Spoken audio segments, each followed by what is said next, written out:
Friends, বয়স বৃদ্ধির সাথে সাথেই আমাদের এনার্জি লেভেল কমে যাবে, আমাদের ত্বক কুঁচকে যাবে, মাংসপেশি শিথিল হয়ে যাবে, দাঁত পড়ে যাবে, আমাদের হাড় দুর্বল হয়ে যাবে। এগুলো যেমন স্বাভাবিক ব্যাপার, ঠিক একইভাবে বয়স বৃদ্ধির সাথে সাথেই আমাদের দৃষ্টিশক্তিও হ্রাস পেতে থাকে। এটা খুবই স্বাভাবিক ব্যাপার।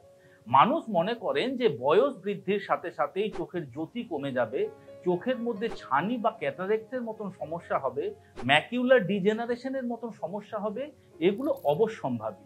কিন্তু বিজ্ঞান বলছে যে যদি আপনার খাবার দাবারের মধ্যে কিছু পরিবর্তন নিয়ে আসতে পারেন, বা এমন কিছু খাবার রয়েছে যে খাবারগুলি যদি আপনাদের খাদ্য তালিকায় যুক্ত করতে পারেন, সেক্ষেত্রে বৃদ্ধ বয়সে গিয়ে আপনার যে চোখের সমস্যা, সেই সমস্যা 46% থেকে 50% পর্যন্ত আপনি কিন্তু কম করতে পারেন। আজকের ভিডিওতে আপনাদের সাথে তেমন কিছু খাবার দাবার নিয়ে আলোচনা করব, যে খাবারগুলি বৃদ্ধ বয়সে গিয়ে যে সমস্ত চোখের সমস্যা খুবই কমনলি দেখতে পাওয়া যায়, সেই সমস্ত সমস্যাকে কম করতে সাহায্য করতে পারে। বা বলা ভালো, আপনার বয়স 50 পার হবার সাথে সাথেই অবশ্যই আপনার মেকশিওর করা উচিত যে সেই সমস্ত খাবারগুলি আপনার খাদ্য তালিকায় রয়েছে কিনা, পরবর্তী ক্ষেত্রে যাতে কোনো প্রকারের কোনো চোখের সমস্যা না হয় সে কথা মাথায় রেখে। তো চলুন ভিডিওটি শেষ পর্যন্ত খুব মনোযোগ সহকারে দেখুন এবং আজকের এই ইম্পর্টেন্ট এবং ইনফরমেটিভ ভিডিও সম্পর্কে খুঁটিনাটি জেনে নিন। ভিডিওর শুরুতেই আপনাদের একটা ইনফরমেশন দিতে চাই। WHO বা ওয়ার্ল্ড হেলথ অর্গানাইজেশনের মতে এই পৃথিবীর প্রায় 2.2 বিলিয়ন মানুষ চোখের কোনো না কোনো সমস্যায় ভুগছেন, এবং তাদের মতে বলছে এর 50% মানুষ, অর্থাৎ 1 বিলিয়নের থেকে বেশি মানুষ তার চোখের সমস্যাকে কিন্তু প্রিভেন্ট করতে পারতো, বা সেই চোখের সমস্যাকে এড়িয়ে চলতে পারতো যদি আগের থেকে সতর্কতা অবলম্বন করত। এখন স্বভাবতই আপনার মনে প্রশ্ন আসতে পারে যে আজ আমি চোখের ব্যাপারে বলতে বসেছি আর আমার নিজের চোখেই চশমা লাগানো। দেখুন, আপনাদের আমি বলি যে আপনার দূরের জিনিস দেখতে অসুবিধে হয়, আপনার কাছের জিনিস দেখতে অসুবিধে হয়, আপনার পড়তে অসুবিধে হয়, এগুলো কিন্তু সম্পূর্ণ ভিন্ন জিনিস। এই সমস্ত সমস্যাগুলি হয় বা আপনার চোখে যে চশমা লাগে তার প্রধান কারণ হলো রিফ্র্যাক্টিং এরর। আর এই রিফ্র্যাক্টিং এররের যেগুলি প্রধান কারণ, সেগুলি আমার আপনার কারুর হাতেই নেই। এই রিফ্র্যাক্টিং এররের যে সমস্ত কারণগুলি হয়ে থাকে বা আপনার চোখের মধ্যে চশমা লাগবে কি লাগবে না, সেগুলি সম্পূর্ণ ডিপেন্ড করে আপনার আই শেপের উপরে। অর্থাৎ আপনার চোখের কাঠামো কেমন রয়েছে, আপনার চোখের লেন্থ কি রয়েছে, আপনার চোখের লেন্সের থিকনেস কি রয়েছে। এছাড়া বংশগত কারণেও আপনার এই চোখের সমস্যা বা আপনার এই চশমা লাগানোর মতন সমস্যা হতে পারে। বার্ধক্যজনিত কারণেও অনেক সময়তেই চোখের মধ্যে চশমা লাগতে দেখতে পাওয়া যায়। বা মনে করুন আপনি সারাদিনের বেশিরভাগ সময় কম্পিউটারের সামনে বসে কাজ করছেন, সারাদিনের বেশিরভাগ সময় আপনি মোবাইল স্ক্রিনের মধ্যে চোখ দিয়ে অতিবাহিত করছেন, এই সমস্ত ক্ষেত্রেও কিন্তু আপনার এই রিফ্র্যাক্টিং এরর বা চোখে চশমা লাগার মতন সমস্যা আসতে পারে। অতএব আমরা বুঝতে পারলাম যে চোখের চশমা লাগার যে সমস্যা, সেই সমস্যার যেগুলি প্রধান কারণ, সেগুলি কোনোটি কিন্তু আমাদের হাতে নেই। আমাদের হাতে যেটা রয়েছে সেটা হলো বার্ধক্যজনিত যে সমস্ত চোখের সমস্যাগুলি হয়ে থাকে, অর্থাৎ আপনার চোখে ছানি পড়া, তারপরে আপনার চোখের ড্রাই আই সিনড্রোম, আপনার ম্যাকিউলার ডিজেনারেশনের মতন সমস্যা, এই সমস্ত সমস্যাগুলি আপনি অবশ্যই অ্যাভয়েড করে চলতে পারেন। এখন আমরা এক এক করে সেই সমস্ত খাবারগুলির বিষয়ে জেনে নেব যে খাবারগুলি আপনার বয়স বৃদ্ধির সাথে সাথে অবশ্যই অবশ্যই আপনার খাদ্য তালিকায় যুক্ত করা প্রয়োজন। সর্বপ্রথম যে খাবারটির কথা বলবো সেটি হলো গাজর বা ক্যারট। গাজর আমাদের চোখের জন্য উপকারী, এটা কোনো নতুন কথা নয়। কিন্তু আপনি জানেন কি যে গাজর আপনার চোখের জন্য উপকারী কেন? তার কারণ গাজরের মধ্যে রয়েছে প্রচুর পরিমাণে বিটা ক্যারোটিন। এই বিটা ক্যারোটিন আমরা যখন খাই তখন আমাদের শরীরের মধ্যে গিয়ে সেটি ভিটামিন এ তে কনভার্ট হয়ে যায়, এবং এই ভিটামিন এ আমাদের চোখের যে রেটিনা রয়েছে সেই চোখের রেটিনাকে হেলদি রাখতে সাহায্য করতে পারে, আমাদের দৃষ্টিশক্তিকে স্বচ্ছ করতে পারে, এবং রাতকানার মতো সমস্যা যাতে আপনার না হয় সেদিক থেকেও ভিটামিন এ আপনাকে প্রোটেক্ট করে রাখতে পারে। আমলকিকেও আপনার চোখের জন্য কিন্তু সুপার ফুড বলে মানা হয়। তার কারণ আমলকির মধ্যে রয়েছে প্রচুর পরিমাণে ভিটামিন সি বা অ্যাসকর্বিক অ্যাসিড।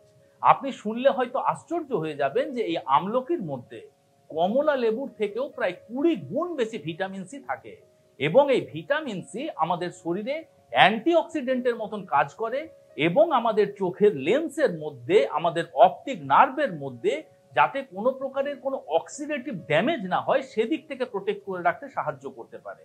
এই আমলকি আপনি কাঁচা অবস্থায় চিবিয়ে খেতে পারেন, আমলকির জুস বানিয়ে খেতে পারেন, বা আপনি শুকনো আমলকির পাউডার বানিয়ে বাড়িতে স্টোর করে রাখতে পারেন। প্রতিদিন সকালবেলা হাফ চামচ আমলকির পাউডারের সাথে হাফ চামচ মধু মিশিয়ে যদি খান, সেক্ষেত্রেও কিন্তু আপনি উপকারিতা পেতে পারেন। পালং শাক এমন একটি খাবার যে খাবারটির মধ্যে রয়েছে প্রচুর পরিমাণে লিউটিন এবং জিয়াজেন্থিন নামক বিশেষ দুই ধরনের বায়োঅ্যাক্টিভ কম্পাউন্ড।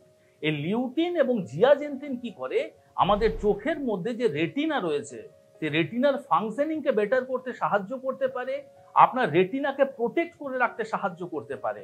এছাড়া যে সমস্ত মানুষরা প্রতিনিয়ত স্ক্রিনের সামনে ঘন্টার পর ঘন্টা পার করেন, অর্থাৎ যাদের কম্পিউটারের সামনে বসে কাজ, যারা সারাদিনের বেশিরভাগ সময় মোবাইলের মধ্যে চোখ দিয়ে অতিবাহিত করেন, তাদের অবশ্যই অবশ্যই খাদ্য তালিকাতে এই পালং শাক রাখা উচিত। তাদের চোখকে প্রোটেক্ট করে রাখার ক্ষেত্রে কিন্তু এই পালং শাক যথেষ্ট উপকারিতা দিতে পারে। এই পালং শাক আপনি স্যালাডের সাথে ব্যবহার করে খেতে পারেন, পালং শাক আপনি শাক হিসেবে ব্যবহার করে খেতে পারেন, এছাড়া পালং শাক আপনি ডালের সাথেও দিয়ে কিন্তু খেতে পারেন। যেভাবেই আপনি খান না কেন পালং শাকের থেকে আপনি উপকারিতা পাবেন। শুধুমাত্র মনে রাখবেন যে পালং শাক কখনোই কেটে নিয়ে ধোবেন না, তার কারণ পালং শাকের মধ্যে এমন কিছু ওয়াটার সলিউবল নিউট্রিয়েন্টস রয়েছে যেগুলি কেটে নিয়ে ধুলে বেশিরভাগই কিন্তু জলের সাথে বেরিয়ে যায়। পরবর্তী যে খাবারটি বলবো সেটি হলো বাদাম। বাদাম বলতে আপনি যে কোনো ধরনের বাদাম খেতে পারেন, আমন্ডস খেতে পারেন, আপনি আখরোট খেতে পারেন, আপনি কাজু বাদাম খেতে পারেন, আপনি চীনা বাদাম খেতে পারেন। যে কোনো প্রকারের বাদাম আপনি খান না কেন, প্রত্যেকটি বাদামই আপনার চোখের জন্য অত্যন্ত গুরুত্বপূর্ণ। বেশ কিছু গবেষণায় দেখা গেছে যে যদি আপনি প্রতিনিয়ত বাদামকে খাদ্য তালিকায় যুক্ত করতে পারেন, সেক্ষেত্রে আপনার ম্যাকিউলার ডিজেনারেশনের মতন যে সমস্যা, সেই সমস্যা 50 to 52% পর্যন্ত কম হতে দেখতে পাওয়া যায়। তাই অবশ্যই বাদামকে আপনার খাদ্য তালিকায় যুক্ত করুন। দেখুন, বাদামের মধ্যে সর্বপ্রথম রয়েছে প্রচুর পরিমাণে ভিটামিন ই। এই ভিটামিন ই তো অ্যান্টিঅক্সিডেন্টের মতন কাজ করে আমাদের চোখকে প্রোটেক্ট করে রাখতে সাহায্য করতে পারে। এছাড়া বাদামের মধ্যে আলফা লিনোলেনিক অ্যাসিড নামক রয়েছে প্রচুর পরিমাণে ওমেগা 3 ফ্যাটি অ্যাসিড, যে ওমেগা 3 ফ্যাটি অ্যাসিড আমার চোখের রেটিনাকে প্রোটেক্ট করে রাখতে সাহায্য করতে পারে, চোখের যে অপটিক নার্ভগুলি রয়েছে সেই নার্ভগুলিকে প্রোটেক্ট করে রাখতে সাহায্য করতে পারে, আপনার দৃষ্টিশক্তিকে আরো বেশি স্বচ্ছ করতে সাহায্য করতে পারে, আপনার চোখের টিয়ার প্রোডাকশন বা চোখের জলের প্রোডাকশনের মাত্রাও কিন্তু বৃদ্ধি করতে পারে। তার ফলে আপনার ড্রাই আইজের যে সমস্যা, সেই সমস্যাও সহজে হতে পারে না। সবে মিলেমিশে অবশ্যই অবশ্যই বাদাম আপনার খাদ্য তালিকায় যুক্ত করুন। বাদাম বলতে আপনি 5 থেকে 7টা আমন্ড বাদাম রাত্রিবেলা জলে ভিজিয়ে তার পরের দিন সকালবেলা অনায়াসে খেতে পারেন। যদি আপনি আখরোট খেতে চাইছেন, সেক্ষেত্রে 2 থেকে 3টে আখরোট রাত্রিবেলা ভিজিয়ে রাখুন, তার পরের দিন সকালবেলা খান। পিনাটস খেলেও আপনি জলে ভিজিয়েও খেতে পারেন, এছাড়া ড্রাই রোস্ট করেও পিনাটস বা চীনাবাদাম আপনি আপনার খাদ্য তালিকায় যুক্ত করতে পারেন। মেথি দানাও আপনার চোখের জন্য অত্যন্ত উপকারী। মেথি দানা যদি প্রতিনিয়ত আপনার খাদ্য তালিকায় যুক্ত করতে পারেন, সেক্ষেত্রে মেথি দানা আপনার ডায়াবেটিস কন্ট্রোল করতে সাহায্য করতে পারে। মেথি দানা আপনার রক্ত থেকে কোলেস্টেরলের মাত্রাকে কম করতে পারে, আপনার রক্তচাপকে নিয়ন্ত্রণে রাখতে সাহায্য করতে পারে। এখন দেখুন, ডায়াবেটিসের কারণে যে সমস্ত বৃদ্ধ বয়সে গিয়ে চোখের সমস্যা হয়, আপনার যদি ডায়াবেটিস কন্ট্রোল থাকে সেক্ষেত্রে সেই সমস্ত সমস্যা আপনার হবে না। হাই ব্লাড প্রেশারের জন্যও অনেক সময়তেই চোখের বিভিন্ন রকমের সমস্যার সৃষ্টি হয়, সেই সমস্ত সমস্যার থেকেও আপনি বেঁচে থাকতে পারবেন।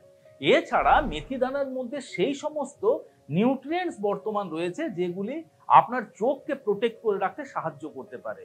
তাই অবশ্যই মেথি দানাও আপনার খাদ্য তালিকায় যুক্ত করতে পারেন। মেথি দানা খাওয়ার সব থেকে সহজ পদ্ধতি হলো রাত্রিবেলা বিছানায় শুতে যাওয়ার আগে 1 চামচ মেথি দানা 1 গ্লাস জলের মধ্যে ভিজিয়ে রাখুন, তার পরের দিন সকালবেলা সেই জলটি আপনি পান করুন এবং সম্ভব হলে সেই সমস্ত মেথি দানাগুলি ধীরে ধীরে চিবিয়ে খান। ফেনেল সিডস বা মৌরিও আপনার চোখের জন্য খুবই উপকারী। ফেনেল সিডস এর মধ্যে থাকে প্রচুর পরিমাণে হাই কোয়ালিটির অ্যান্টিঅক্সিডেন্ট, এবং সেই সমস্ত অ্যান্টিঅক্সিডেন্টগুলি ফেনেল সিডস এর মধ্যে বর্তমান থাকে, যেগুলি আপনার চোখকে প্রোটেক্ট করে রাখতে সাহায্য করতে পারে। এছাড়া আয়ুর্বেদ চিকিৎসা শাস্ত্র বলছে যে ফেনেল সিডস যদি নিয়মিতভাবে আপনার খাদ্য তালিকায় যুক্ত করতে পারেন, সেক্ষেত্রে ফেনেল সিডস আপনার শরীরে পিত্ত দোষকে কম করে, এবং আপনার শরীরে যখন পিত্ত দোষ কম হবে তখন আপনার চোখ জ্বালা, ড্রাই আইজের মতন সমস্যা, তারপর বৃদ্ধ বয়সে গিয়ে ম্যাকিউলার ডিজেনারেশনের মতন যে সমস্যা, এই সমস্ত সমস্যা কিন্তু সহজে হতে দেখতে পাওয়া যায় না। তাই অবশ্যই মৌরিকেও আপনার খাদ্য তালিকায় যুক্ত করতে পারেন। দেখুন, মৌরি আপনি কাঁচা অবস্থায় চিবিয়ে খেতে পারেন, মৌরিকে ড্রাই রোস্ট করে নিয়ে সেটিও আপনি ব্যবহার করতে পারেন। এছাড়া মৌরিকে রাত্রিবেলা জলের মধ্যে ভিজিয়ে রেখে তার পরের দিন সকালবেলা সেই মৌরি ভেজানো জল খেতে পারেন। 1 চামচ মৌরি আপনি 1 গ্লাস জলের মধ্যে দিয়ে 2 থেকে 3 মিনিট ফুটিয়ে নিয়ে সেই জল আপনি পান করতে পারেন। আপনি যেভাবেই খান না কেন মৌরির উপকারিতা কিন্তু আপনি পাবেন। পরবর্তী যে খাবারটির কথা বলবো সেটি হলো ডিম। দেখুন, ডিম এমন একটি খাবার, গবেষকরা বলছেন যে প্রতিদিন যদি আপনি 1টা করে ডিম আপনার খাদ্য তালিকায় যুক্ত করতে পারেন, সেক্ষেত্রে বৃদ্ধ বয়সে গিয়ে আপনার চোখের ছানি পড়ার সমস্যা বা ম্যাকুলার ডিজেনারেশনের মতন সমস্যা প্রায় 60% পর্যন্ত কম হতে পারে। অতএব অবশ্যই আপনার খাদ্য তালিকায় যুক্ত করুন ডিম। তার কারণ আমি আগেই বলেছি, পালং শাকের মধ্যে যে আপনার লিউটিন বা জিয়াজেনথিন থাকে, সে লিউটিন এবং জিয়াজেনথিন কিন্তু এই ডিমের মধ্যেও বর্তমান থাকে, যেগুলি আপনার চোখকে প্রোটেক্ট করে রাখতে সাহায্য করতে পারে। এছাড়া ডিমের মধ্যে রেটিনল ফর্মে রয়েছে ভিটামিন এ। এই ভিটামিন এ আপনার শরীরে রডোপসিন পিগমেন্টের প্রোডাকশনকে বাড়িয়ে দিতে পারে এবং সেই রডোপসিন পিগমেন্ট আপনার দৃষ্টিশক্তিকে বৃদ্ধি করতে পারে, আপনার দৃষ্টিশক্তিকে স্বচ্ছ করে রাখতে সাহায্য করতে পারে। তাই অবশ্যই আপনার খাদ্য তালিকাতে প্রতিনিয়ত একটা ডিম রাখার চেষ্টা করুন। And last but not the least, fish বা মাছ। দেখুন, মাছ আপনার চোখের জন্য নয়, আপনার সার্বিক শরীরের জন্য উপকারী। তার কারণ মাছের মধ্যে রয়েছে প্রচুর পরিমাণে ইকোসা পেন্টানোইক অ্যাসিড এবং ডোকোসা হেক্সানোইক অ্যাসিড নামক বিশেষ 2 ধরনের high powerful omega 3 fatty acid. এই ওমেগা 3 ফ্যাটি অ্যাসিড আপনার চোখের যে সমস্ত অপটিক নার্ভগুলি রয়েছে, সেই অপটিক নার্ভগুলিকে হেলদি রাখতে সাহায্য করতে পারে। আপনার চোখের যে লেন্স রয়েছে, সেই লেন্সকে প্রোটেক্ট করে রাখতে সাহায্য করতে পারে। আপনার চোখের মধ্যে যে ছানি পড়ার সমস্যা, সেই সমস্যাকেও অনেকখানি কম করে দিতে সাহায্য করতে পারে। তাই সবে মিলেমিশে অবশ্যই প্রতিনিয়ত 1 পিস মাছ আপনার খাদ্য তালিকায় আপনি যুক্ত করতে ভুলবেন না।